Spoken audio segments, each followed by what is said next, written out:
আমরা দশম শ্রেণী অনুপাত এবং সমানুপাত রেশিও অ্যান্ড প্রপোর্শন এই অধ্যায়টি নিয়ে আলোচনা করছি। আজকে আমরা আরও একটি প্রয়োগ নিয়ে আলোচনা করব।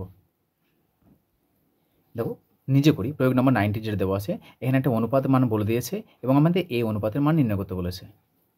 তো প্রথম টুকে নাও এটাকে। প্রথম দেখো আমাদের এই মানটা দিয়ে দেওয়া আছে, তার মানে এটা আমাদের হাতে দেওয়া আছে, আমাদের এর মান বের করতে বলেছে। তাহলে প্রথমে যেটা দেওয়া আছে সেখান থেকে আমরা কি করব, যেহেতু এই মানটা বের করতে গেলে আমার এক্সের মান আর ওয়াইয়ের মান লাগবে, কারণ এখানে এক্স ওয়াই আছে, সেই জন্য প্রথমে এখান থেকে আমরা এক্সের মানটা আর ওয়াইয়ের মানটা কত হয় সেটা বের করে নেব। বের করে নেওয়ার পর আমরা এখানে মান বসাবো। তাহলে প্রথমে লিখে নাও যেটা দেওয়া আছে, যে 7x - 5y = 3x + 4y = 7:11। এখান থেকে মান বের করার জন্য আমরা কি করব, ভগ্নাংশ আকার লিখে নেব। 7x - 5y / 3x + 4y = 7/11। Cross multiply করো, তো কোনাগুনি গুণগুলো কত আসবে আমাদের, 11 × 7x - 5y = 7 × 3x + 4y।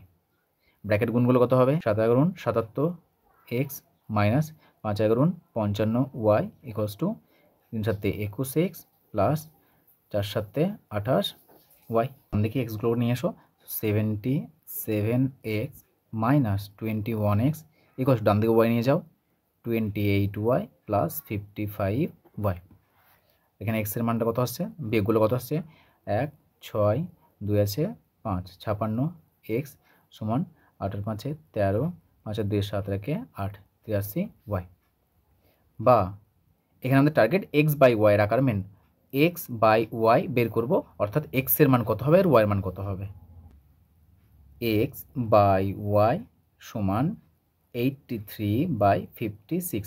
দেখো আগের লেকচারে আমরা কি করেছি, যে x = y এর মান বলে দেওয়া ছিল, আমরা এই ধরনের মানগুলো বের করেছিলাম, কিন্তু মানে x এর মান y এর মান বলে দেওয়া নাই, মানে x = y এর মান বলে দেওয়া নাই। তাহলে প্রথম আমরা এখান থেকে আগে আমরা x = y টা বের করে নিলাম। তাহলে দেখো x/y মানে x = y, এখানে আমরা লিখতে পারি যে x = y = 83/56। তাহলে এটা হচ্ছে আমাদের x = y এর মান। তাহলে এই x = y থেকে আমরা কি করব, এবার এর মানটা বের করব। চলি কেন, তাহলে অতএব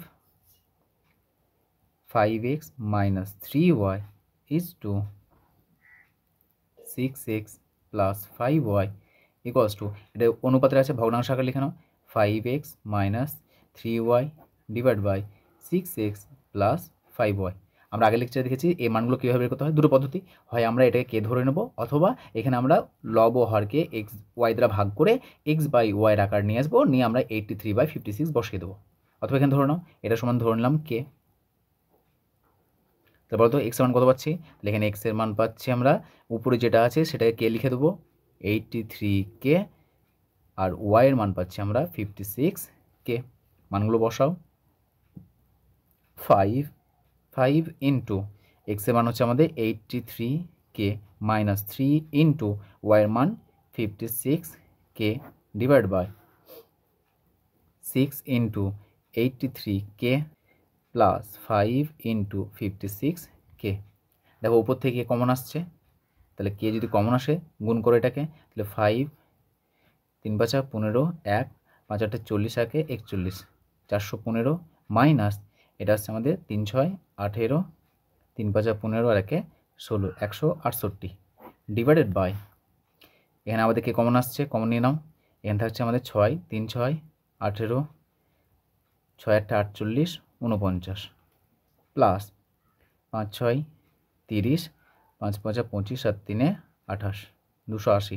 এই কেস সঙ্গে ক্যান্সেল হচ্ছে, এটা বিয়োগ করো, তাহলে বিয়োগ করলে কত আসছে আমাদের, 28 কয় 15 7 15 হাতে 1 6 রেখে 7 7 আছে কয় 11 4 11 হাতে 1 2 আছে কয় 4 2 4 247 ডিভাইডেড বাই, বিয়োগ করলে 8 করতে 8 নামছে, 8 আছে কয় 9 1 9 2 আছে কয় 4 2 4, তাহলে পেলাম আমরা 247/218।